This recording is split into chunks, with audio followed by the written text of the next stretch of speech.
So మీకు screen పైన కనిపిస్తున్న mangas or anime list Anime Wood అనే ఛానల్లో ఎక్స్ప్లెయిన్ చేస్తున్నా. సో దాన్ని ఒకసారి లుక్ వేసుకోండి. నచ్చితే అఫ్ కోర్స్ సబ్స్క్రైబ్ కూడా చేసుకోండి, మర్చిపోవద్దు. డిస్క్రిప్షన్ ఆర్ కమెంట్ సెక్షన్ లో లింక్ ఉంటుంది. సో ఎపిసోడ్ స్టార్టింగ్ అయితే ఫ్లాష్ బ్యాక్ నుంచి స్టార్ట్ అవుతుంది. ప్రిన్సిపల్ యాగాని జైల్లో బంధించేసి ఉంటారు. అండ్ లైక్ అది ఏ టైం లైన్ అంటే తను పాండాని క్రియేట్ చేసిండే timeline. I mean like తన ఎక్స్పెరిమెంటేషన్స్ వల్లే ఆ పాండా క్రియేట్ చేయబడింది. సో ఇంకా హయ్యర్ అప్స్ అయితే అయినా ఆ పాండా లాంటి కర్స్డ్ కాప్స్ ని ఎలా క్రియేట్ చేశారని అడుగుతారు. కర్స్డ్ కాప్స్ అంటే లైక్ వాళ్ళకంటూ సెపరేట్ ఫీలింగ్స్ ఉంటాయి, ఈవెన్ ఆలోచించగలరు కూడా. అదే కాకుండా కర్స్డ్ ఎనర్జీని కూడా జనరేట్ చేయగలరు. కానీ నార్మల్ కర్స్డ్ కాప్స్ అయితే వాటిని క్రియేట్ చేయలేవు. సో అందుకని హైయర్ అప్స్ కి భయం వేసేస్తుంటుంది. ఎందుకంటే ఇన్ కేస్ యాగా గానీ ఇందాక చెప్పినట్లుగా కర్స్డ్ కాప్స్ ని గానీ ఎక్కువగా క్రియేట్ చేస్తే, ఐ మీన్ లైక్ లిటరలీ ఒక ఆర్మీ లాగా క్రియేట్ చేస్తే ప్రాబ్లం అవుతుంది కదా. సో అందుకనే దాన్ని మిలిటరీ లెవెల్ థ్రెట్ గా భావిస్తారు. అందుకనే యాగాని జైల్లో బంధించారు. కానీ ఎన్ని క్వశ్చన్స్ ఏ విధంగా అడిగినా సరే యాగా అస్సలు రెస్పాండ్ కాడు. తన ఒపీనియన్ లో ఇన్ కేస్ ఈ కర్స్డ్ కాప్స్ గానీ రాంగ్ హ్యాండ్స్ లో పడితే అందరికి ప్రాబ్లమే. కట్ చేసి ప్రెసెంట్ లోకి వస్తే కుసాకాబా పాండాని సీల్ నుంచి రిలీజ్ చేస్తాడు. అండ్ ఈవెన్ దీని గురించి వేరే ఎవరికి చెప్పదని కూడా చెప్పి ఉంటాడు. దానికి పాండా అయితే అయినా అలా ఎందుకు అని అడిగేసరికి కుసాకాబే ప్రిన్సిపల్ యాగా మాకు చాలా పెద్ద సహాయం చేశాడు. సో కొన్నాళ్ళ క్రితం కుసాకాబే వాళ్ళ చెల్లి వాళ్ళ కొడుకు చనిపోయాక తను ఫుల్ డిప్రెషన్ లోకి వెళ్ళిపోతుంది. అందుకని ప్రిన్సిపల్ యాగా అయితే ఆ కుర్రోడి మెమరీస్ కర్స్డ్ కాప్స్ లోకి వేసేస్తాడు. ఐ మీన్ లైక్ సోల్ ని తీసుకొచ్చి చేస్తాడన్నలాగా అనుకోండి. సో ఆ కర్స్డ్ కాప్ ఎగ్జాక్ట్లీ వాళ్ళ కొడుకు లాగానే మిమిక్ చేస్తుంది. సో నాకు ఇది చూడగానే బ్లీచ్ లో కోన్ అండ్ ఇచిగో బాడీ స్వాపింగ్స్ ఏ గుర్తొచ్చింది. సో ఎనీవేస్, సో ఇంకా కుసాకాబే వాళ్ళ చెల్లి ఫుల్ హ్యాపీ కదా. అందుకనే ఆ రోజు కుసాకాబే రుణం తీర్చుకునేందుకు ఈ రోజు పాండాకి హెల్ప్ చేశాడు. సో ఇంకా గోజో సీల్ అయిపోయాక ప్రిన్సిపల్ యాగాకి డెత్ సెంటెన్స్ విధిస్తారు. అందుకని యాగాని చంపేందుకు ఒక అసాసిని పంపిస్తారు. సో యాగా అయితే ఫైటింగ్ కి రెడీ అవుతూ అయినా గోజో సీల్ అయిపోయాక వీధి పిల్లి కూడా పులిలాగా ఊహించుకుంటుందేమో అని చెప్తాడు. అప్పుడే అక్కడికి గాకో గంజి ఎంట్రీ ఇస్తాడు. లైక్ ఆ గిటార్ పట్టుకొని ముసలాడు ఉంటాడు కదా, like I mean higher ups లో. సో అతను వస్తాడు. అండ్ యాక్చువల్లీ ఈ ఫైట్ లో ఆ ముసలైన గెలుస్తాడు. సో ఇంకా చనిపోయే మూమెంట్స్ లో యాగా అయితే టెక్నిక్ ని ఎలా యూజ్ చేయాలో ఎక్స్ప్లెయిన్ చేస్తాడు. ఫస్ట్ అయితే బాడీ ఇన్ఫర్మేషన్ ని వాడుకొని సోల్ ని రీప్రొడ్యూస్ చేసి ఇన్ఫర్మేషన్ అంతా పాస్ ఆన్ చేయాలి. ఇంకా ఆ తర్వాత ఆ సోల్ ఇన్ఫర్మేషన్ ని వాడుకొని ఒక కర్స్డ్ కార్ప్స్ కోర్ లో పెట్టాలి. కానీ అది మాత్రమే సరిపోదు. యాక్చువల్లీ 3 అత్యంత అనుకూలమైన సోల్స్ ని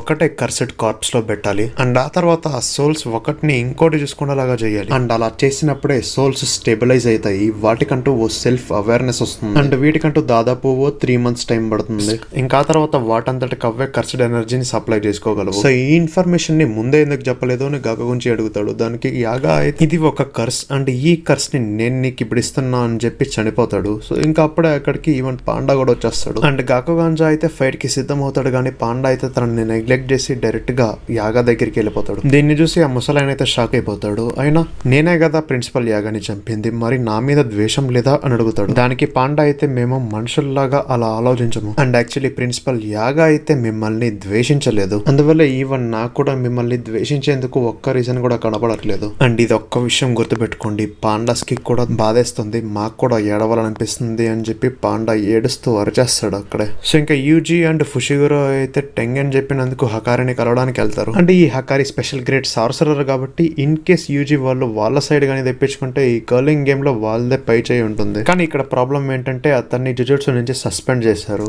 ఎందుకంటే వాడొక ఇల్లీగల్ గ్యాంబ్లింగ్ టోర్నమెంట్ ని నడిపించుంటాడు కాబట్టి. సో అందుకనే ఇప్పుడు యూజీ అండ్ ఫుషిగురో అయితే బట్టలను చేంజ్ చేసుకుని లైక్ అండర్ కవర్ లాగా వెళ్దామని అనుకుంటారు. ఎందుకంటే ఇన్ కేస్ వీళ్ళు కానీ జుజుట్సు నుంచి వచ్చారని తెలిస్తే కనీసం కలిసేది కూడా డౌటే కాబట్టి. సో ఇంకా వాళ్ళు ఆ బిల్డింగ్ లోపలికి వెళ్తుండగా ఓ ఇద్దరు వచ్చి ఆయన ఇదేమి పిల్లలు ఆడుకునే చోటు కాదు, ఇన్ కేస్ 3 లెక్క పెట్టే లోపు ఇక్కడ నుంచి వెళ్ళకపోతే తర్వాత బాధపడతారు అని చెప్తారు. దానికి ఫుషిగురో వాళ్ళు అయినా మా దగ్గర డబ్బులు చాలా తక్కువ ఉంది, సో మమ్మల్ని ఫైట్ క్లబ్ లో పార్టిసిపేట్ చేయడానికి వదలండి అని చెప్తాడు. అప్పుడే వాడైతే మెగుమని ఆల్మోస్ట్ పంచ్ చేయబోతూ ఫస్ట్ రూల్ ఏంటంటే ఫైట్ క్లబ్ గురించి అస్సలు మాట్లాడకూడదు. ఈ లైన్ ఎక్కడో విన్నట్లుంది కదా, this is a classic one. So ఇంకా ఆ వ్యక్తి అయితే ఇంతకీ ఈ ఫైట్ క్లబ్ గురించి నీకు ఎవరు చెప్పారో చెప్పు అని అడుగుతాడు. దానికి మెగుమి అయితే చాలా కాన్ఫిడెంట్ గా కనీసం వాడి పేరు గురించి కూడా నాకు తెలియదు, నేను అతన్ని కొన్నాళ్ళ క్రితమే చంపేశా అని చెప్తాడు. అండ్ యాక్చువల్లీ దాదాపు 1 నెల క్రితం కోండో అనే వ్యక్తి కనపడకుండా పోయి ఉంటాడు. సో మోస్ట్లీ అతనే అయి ఉండొచ్చు అని అనుకుంటారు. ఇంకా అందుకనే మెగుమి అయితే వాడి ప్లేస్ లో మమ్మల్ని పెట్టుకోండి అని చెప్తాడు. ఇంకా అప్పుడే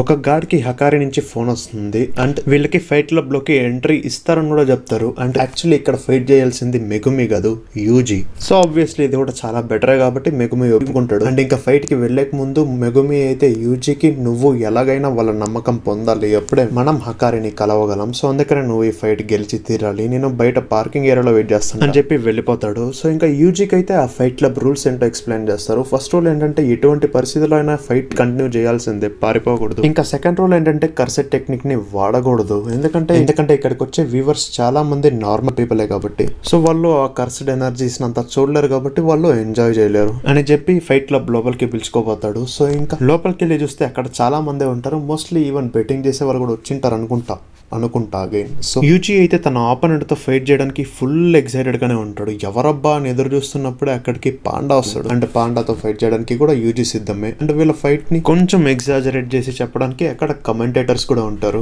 అండ్ ఇన్ఫాక్ట్ జనాలందరినీ బెట్ వేయడానికి ఎంకరేజ్ కూడా చేస్తుంటాడు. సో ఇంకప్పుడే సీన్ షిఫ్ట్ అయ్యి హకారి అండ్ తన పార్ట్నర్ అయిన కిరారిని చూపిస్తారు. అండ్ వీళ్ళిద్దరు ఫుటేజెస్ ద్వారా వాళ్ళిద్దరు ఫైట్ ని చూస్తుంటారు. అండ్ ఇంకో విషయం, కిరారి ఒక ట్రాన్స్జెండర్ అని గుర్తుపెట్టుకుంటాడు. అండ్ యాక్చువల్లీ హకారి బెట్టింగ్ వేయడానికి ఇంట్రెస్ట్ చూపిడు, ఎందుకంటే ఆల్రెడీ ఎవరు గెలుస్తారన్న విషయం తెలిసినప్పుడు బెట్టింగ్ వేసి పెద్ద మజా ఉండదు కాబట్టి. ఇంకా కిరారా అయితే పాండా గెలుస్తాడని అనుకుంటున్నావా అని అడుగుతుంది. దానికి హకారి అయితే ఈ పాండాని హ్యాండ్ టు హ్యాండ్ కాంబాట్ లో ఓడించే వాళ్ళు చాలా తక్కువ మంది ఉన్నారు, అండ్ అదే కాకుండా వాడైతే ఓ ఫస్ట్ ఇయర్ స్టూడెంట్ లాగా అనిపిస్తున్నాడు అని చెప్పేసరికి కిరారా అయితే ఈసారి నువ్వు రాంగ్ అయ్యే ఛాన్సెస్ ఎక్కువగా ఉంది అని చెప్తారు. సో ఇంకా యూజీ అండ్ పాండా అలానే ఫైట్ చేసుకుంటుంటారు. యూజీ అయితే ఇంతకీ నువ్వు హకారిని చూసావా అని అడుగుతాడు. దానికి పాండా అయితే లేదని చెప్తాడు. ఇంకా వాళ్ళిద్దరు అలానే ఫైట్ ని కంటిన్యూ చేస్తారు. యాక్చువల్లీ వాళ్ళు చేస్తుంది ఫైట్ కాదు, యాక్టింగ్. ఆ విషయాన్ని గుర్తుపెట్టుకోండి. లైక్ ఎలాగంటే యూజీ చాలా ఫోర్స్ తో కొట్టడానికి వెళ్తాడు, కానీ లాస్ట్ మూమెంట్ లో జస్ట్ టచ్ చేసినట్లుగా చేస్తాడు. అండ్ పాండా కూడా దాని ప్రకారంగా రియాక్షన్స్ ఇస్తుంటుంది. సో ఇదే ప్రాసెస్ కాసేపు కంటిన్యూ అవుతుంది. అంటే యాక్చువల్లీ హకారికి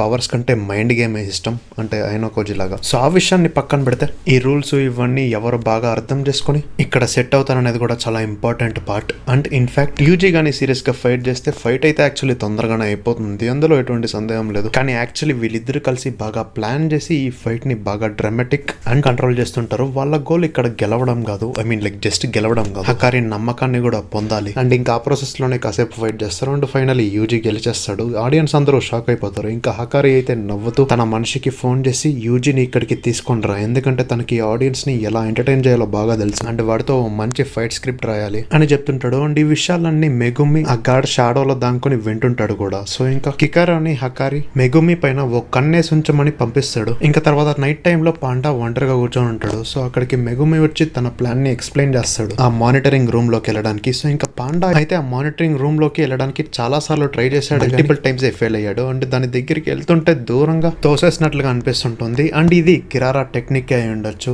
లైక్ హకారితో పాటు ఇంకో ట్రాన్స్ ఉంటుంది కదా, సో అండ్ ఇక్కడ మీకు డౌట్ రావచ్చు, ఎలాగో యూజీ హకారిని కలవడానికి వెళ్తున్నాడు కదా, మళ్ళీ వీళ్ళెందుకని? యూజీకి అబద్ధం ఆడడం రాదు కదా, సో ఎక్కడన్నా దొరికిపోతాడేమో అని భయం కూడా ఉంటుంది. అందుకని సిచ్యువేషన్ ని కంట్రోల్ చేయడానికి లోపలికి వెళ్దామని అనుకుంటారు. ఇంకా యూజీ ఫైనల్లీ హకారిని కలుస్తుంది. అంటే హకారి అయితే మనం డీల్ మాట్లాడుకుందాము, నెల పాటు డైలీ ఒక్కో గంట పని చేస్తే చాలు నువ్వు 1 మిలియన్ ని సంపాదించవచ్చు అని చెప్పేసరికి యూజీ అయితే అది నువ్వు ఏ పని చెప్తావో దానిపైన డిపెండ్ అయి ఉంటుంది అని అంటాడు. సో ఇంకా తర్వాత హకారి అయితే తనకి గ్యాంబ్లింగ్ ఎందుకు ఇష్టం అనే దాన్ని ఎక్స్ప్లెయిన్ చేస్తాడు. దీన్ని పెద్ద ఫోకస్ చేయాల్సిన అవసరం ఏం లేదు. తర్వాత ఇంకా వాళ్ళు అలా మాట్లాడుకుంటుండగా హకారికి ఓ ఫోన్ వస్తుంది. అంటే ఏదో తేడా కొడుతుందని తనకు అనిపిస్తుంది, కానీ ఇన్నోసెంట్ గా యాక్ట్ చేస్తూ డ్రింక్స్ ని బయటకు తీస్తూ ఇంతకీ నీకు ఏ డ్రింక్ కావాలి అని అడుగుతాడు. కానీ యూజీ అయితే నాకు లిక్కర్ తప్ప ఏదైనా ఓకే అని చెప్తాడు, ఎందుకంటే తను కూడా ఒక అండర్ ఏజ్ బాయ్ కాబట్టి. సో ఇంకా హకారి అయితే మధ్యలో ఈవెన్ గోజోని కూడా లాగుతాడు, లైక్ తనకి కూడా తాగడం ఇష్టం ఉండదని. అప్పుడు యూజీ అయితే ఇంతకీ ఆ గోజో ఎవడు అని అడుగుతాడు. లైక్ యూజీ ఎలా చెప్పాడంటే నాకు క్రికెటర్ అవ్వాలని ఉంది, కానీ సచిన్ పేరు ఆర్ ధోని పేరు కనీసం వినలేదన్నట్లుగా చెప్తాడు. పాపం మరి ఇన్నోసెంట్ గా యాక్ట్ చేస్తాడు కదా, ఒక సార్సరర్ అయ్యండి గోజో గురించి తెలియకపోతే ఎలా, అందుకని ఈవెన్ హకారికి కూడా డౌట్ వస్తుంది, అందుకని సీరియస్ అవుతాడు. కానీ యూజీ అయితే లేదు అనవసరంగా నువ్వు మిస్అండర్స్టాండ్ చేసుకుంటున్నావు, నాకు నిజంగా తెలీదు అని చెప్తాడు. కానీ హకారి అయితే వెంటనే యూజీ పైన మల్టిపుల్ టైమ్స్ అటాక్ చేస్తాడు. అండ్ యాక్చువల్లీ హకారికి యూజీ మీద ఫస్ట్ నుంచే డౌట్ ఉంది. ఈవెన్ కిరారా నంబర్ నుంచి కూడా తనకు కాల్ వచ్చింది, అంటే దాని అర్థం ఏదో తేడా కొడుతుందని. అందుకని యూజీతో ఫైట్ చేస్తుంటాడు. సో ఇద్దరు ఒక్కరు కాలర్ ఇంకొరు పట్టుకుంటారు. అండ్ యూజీ అయితే నేను ఏం చెప్పదలుచుకున్నాను